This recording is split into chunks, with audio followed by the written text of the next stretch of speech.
19.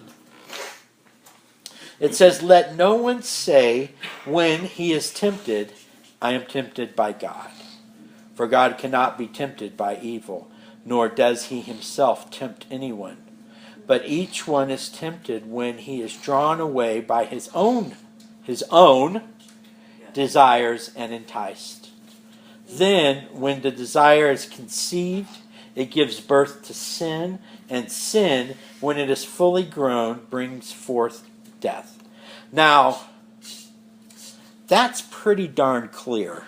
God gets blamed for a lot. That's exactly what I'm going to talk about right now. My next line here is the blame game. Exactly. If God wouldn't have made food so good, taste so good, if ice cream wasn't so good, if fried chicken wasn't so good, if pasta, and God, ooh, why'd you make that like that? I wouldn't be like this. If God didn't make sex so good, if God didn't make that temptation so strong, I'm blaming it on God. That's right.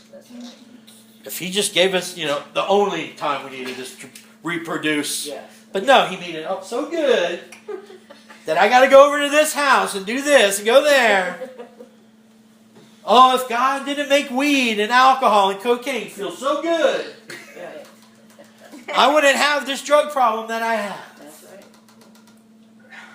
If God wouldn't have, then I. Or even God, if God would change that person, I wouldn't be angry. Blah, blah, blah. The blame game. That's right. Yeah, that's right. The blame game. God cannot be tempted. The devil has no authority around God. And God shares what is good with us. So he's not going to tempt us with things. Temptation is of the devil. We will have tests. There are times in life when God says, let's see where you are right now. Let's see what you can handle. Let's see if you're ready for what I have next for you. And those are tough moments.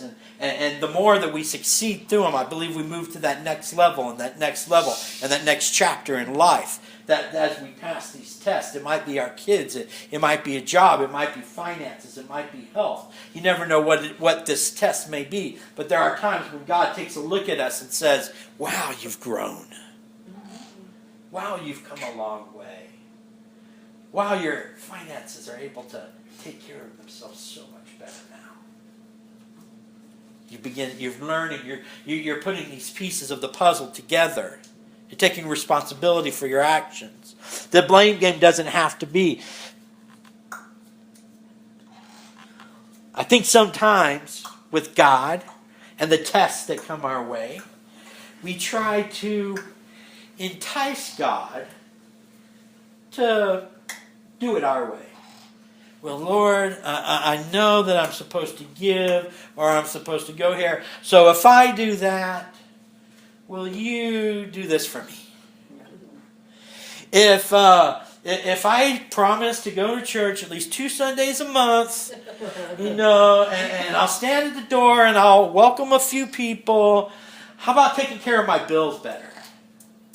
Oh God, I'll read the Bible once a week for 20 minutes a day, for 20 minutes, and could you heal my health problems?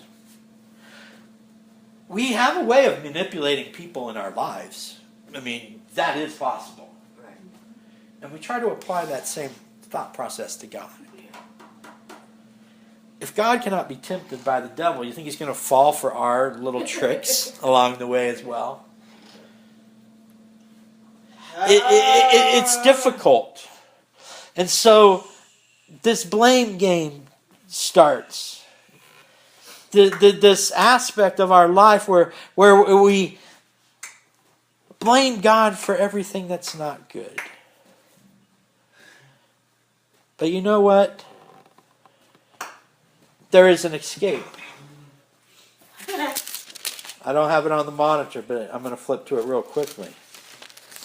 1 Corinthians 10, verse 13 reads, "No temptation has overtaken you, such as is common to man. But God is faithful, who will not allow you to be tempted beyond what you are able. But with the temptation will also make a way of escape, that you may be able to bear it." You've got to know the territory. You've got to know where the exits are.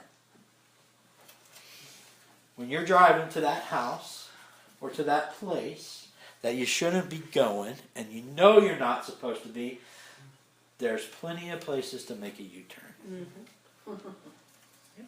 There's plenty of places you can stop and delay. There's plenty of ways to get out of doing that. When that thing starts running through your mind and the temptation begins to build, there is a way out. The Bible just said so. Now what we have a tendency to do is, as I like to call it, we turn off the God switch. We cut him off for a couple of hours. Then we go get in trouble and we turn the switch back on and we start yelling at God. Where are you? How come you didn't stop me? We have to know the exits. We have to know the territory. We have to know the situations that are in our life. Look at verse 14 real quickly. It says, "But each one is tempted when he is drawn away by his own desires and enticed." There are lures in our life. Maybe it's food, maybe it's sex, maybe it's pornography, maybe it's drugs, maybe it's alcohol, maybe it's anger. But there are triggers. There are things that happen inside of us. I like this process. I remember somebody saying this. Our thoughts lead to emotions. We think of something and we begin to feel how good that will be or how much I need that. And then that emotion leads to an action. We act on that emotion, on that thought, and that leads to the sin.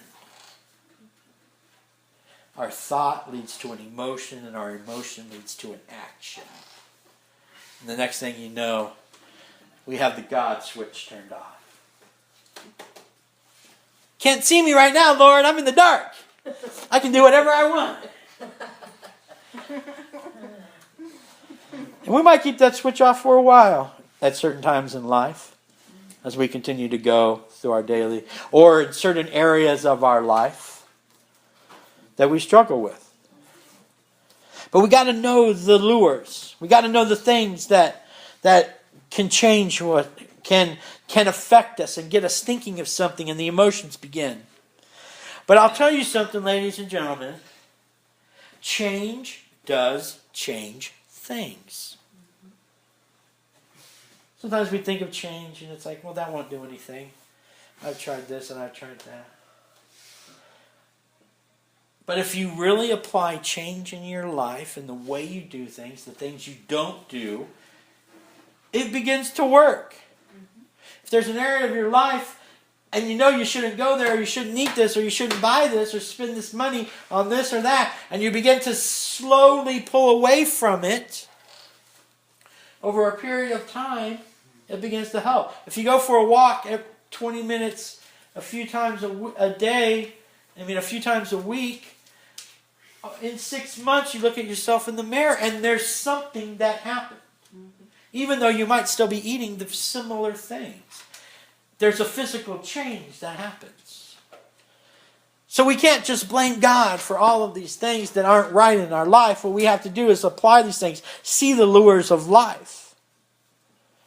Change does change things. So we see how to live a blessed life. We live a blessed life by pressing through the problems of life with the right attitudes. With the right thought processes. We know we're doing these things for a reason, because at some point we're going to stand before God and we're going to get this big, beautiful crown that God has for us. Because we're giving up parts of our lives. We are sacrificing for God. Now we see also that we can't blame God for everything that happens in life. A lot of times there's a test in life, but a lot of things that happen in our life is because we give in to the temptations of this earth. And that has to fall on us. But there is a way out of these lures. We have to see the exits. We have to know the territory of our lives. We have to know the things that draw us off track. The lures of life